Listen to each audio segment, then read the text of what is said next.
दुनिया भर में बढ़ते जियोपॉलिटिकल टेंशन के बीच सिल्वर यानी चांदी का बाजार गर्म है। मौजूदा वक्त में चांदी 94 से 95 हजार रुपए पर चल रही है और इसके साथ ही इसके 1 लाख रुपए प्रति किलोग्राम तक जाने की भी संभावनाएं एक्सपर्ट्स जता रहे हैं। चांदी की बढ़ते कीमतों से नया इन्वेस्टमेंट करना तो मुश्किल हो गया है। ऐसे में अगर आपको भी लग रहा है कि चांदी में निवेश आपको अच्छा रिटर्न दिला सकता है तो इसमें निवेश करने का एक अच्छा सस्ता रास्ता है silver ETF, exchange traded fund. तो आइए 5 पॉइंट में समझते हैं क्या होते हैं सिल्वर ETF, चांदी का ETF कैसे काम करता है, इसमें आप कैसे इन्वेस्टमेंट शुरू कर सकते हैं और सिल्वर ETF ने इस साल कितना रिटर्न दिया है अभी तक। सिल्वर ETF क्या है, इससे शुरुआत करते हैं। सिल्वर ETF एक तरह का एक्सचेंज ट्रेडेड फंड है जो लोगों से जुटाए पैसों को चांदी और चांदी से जुड़े इंस्ट्रूमेंट्स में ही निवेश करता है।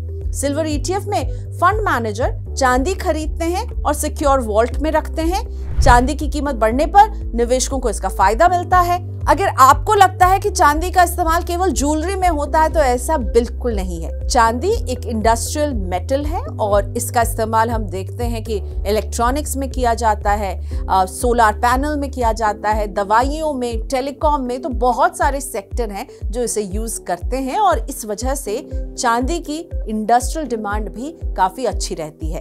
आप समझिए कैसे काम करते हैं silver ETF। Silver ETFs open market में चांदी की हाजिर कीमत को ट्रैक करते हैं। इनमें निवेश करने पर आपको यूनिट्स मिलती है। 1 यूनिट 1 ग्राम के बराबर होती है। बाजार में चांदी की कीमतों में उतार चढ़ाव से सिल्वर ETFs की NAV यानी नेट एसेट वैल्यू चेंज होती है। निवेशकों के हितों की रक्षा करने के लिए सेबी इन ETFs को रेगुलेट भी करता है। जब किसी सिल्वर ETF का NFO यानी न्यू फंड ऑफर आता है, कंपनी एक नई स्कीम लॉन्च होती है तो निवेशक उसमें सब्सक्राइब कर सकते हैं। NFO के बंद होने के बाद ETF को स्टॉक एक्सचेंज पर लिस्ट किया जाता है और ये लिस्टेड कंपनियों के शेयरों की तरह ही कारोबार करती हैं। NFO पीरियड के बाद आप डीमैट और ट्रेडिंग अकाउंट के जरिए स्टॉक एक्सचेंज पर मौजूदा भाव पर सिल्वर ETF खरीदते हैं। जैसे कि अगर ICICI प्रू के सिल्वर ETF की प्राइस के बारे में बात करते हैं, 1 यूनिट की कीमत 20 मई 2024 को 94 रुपए 56 पैसे थी। आप चाहें तो केवल 1 यूनिट खरीदिए 94 रुपए 56 पैसे में, आप चाहें तो 10 यूनिट खरीदिए 945 रुपए में। यानी ये फ्लेक्सिबिलिटी है कि आप कितने यूनिट खरीदना चाहते हैं और उसका क्या भाव चल रहा है, उसी भाव पर आप सिल्वर ETF खरीदते हैं। ETF मार्केट में मौजूदा समय में करीब 17 सिल्वर ETF स्कीम्स हैं। इनमें HDFC silver ETF, UTI silver ETF, Axis silver ETF, Aditya Birla Sun Life का सिल्वर ETF है, ICICI प्रू सिल्वर ETF लेकर आई थी, Kotak silver ETF, DSP silver ETF और निप्पॉन सिल्वर ETF जैसे नाम शामिल हैं।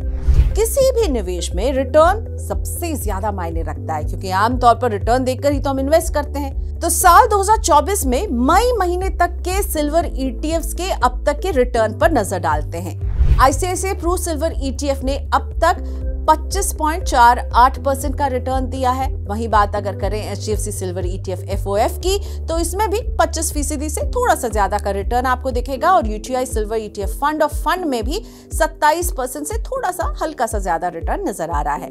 आमतौर पर हम चांदी फिजिकल यानी ज्वेलरी, बार, बिस्किट या सिक्के के तौर पर खरीदते हैं। ज्वेलरी पहनने के लिए आप चांदी खरीद सकते हैं, लेकिन निवेश के उद्देश्य से चांदी लेने में थोड़ी सी टेंशन रहती है क्योंकि प्योरिटी, शुद्धता का पता करना बहुत मुश्किल है। ज्यादातर चांदी की ज्वेलरी या सिक्के बनाने में दूसरे मेटल्स का भी इस्तेमाल होता है। जब आप चांदी बेचने जाएंगे तो दूसरी धातु की कीमत को घटाकर ही पेमेंट की जाती है, जबकि सिल्वर ETF जो चांदी खरीदते हैं वो 99.99% शुद्ध होती है। इसलिए निवेश करने वालों को शुद्धता के बारे में चिंता करने की कोई जरूरत नहीं होती है। अगर आप ज्यादा चांदी खरीदेंगे तो स्टोर करने का झंझट भी रहता है। बैंक लॉकर में रखेंगे तो हर साल लॉकर का चार्ज भी देना होता है। घर में रखेंगे तो चोरी होने का खतरा बना रहता है। ऐसे में निवेश के लिहाज से अगर चांदी खरीदनी है तो सिल्वर ETF एक सस्ता और अच्छा विकल्प है।